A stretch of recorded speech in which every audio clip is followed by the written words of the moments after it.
Nietzsche, on the descriptive side, is just saying that nihilism is what is going to be the history of Europe for the next 200 years. He's not endorsing it. He's just saying it's a historical inevitability. Now, there are a whole series of Nietzsche interpreters, namely the postmodernists, who think, in some sense, Nietzsche is endorsing it.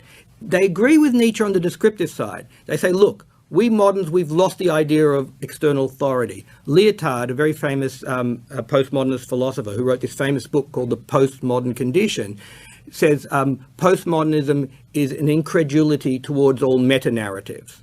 Meta-narratives is like a story of what creation is about, like the providential story of God's creation, or what existence is all about. The utilitarian's idea that what we exist for is to increase the greatest happiness of the greatest number.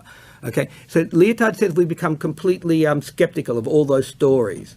But in response to that, he says we should become ironic. We don't take any story seriously, and we just play and we move from story to story as it suits us.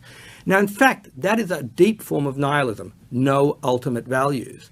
And Nietzsche actually, in some sense, predicted this. He was very prescient. He said that's what was going to happen with weak people. When weak people realize there is no external authority, what they're going to do is they're going to become completely ironic. They're going to feel like they're epigones. This is the end of history, whatever.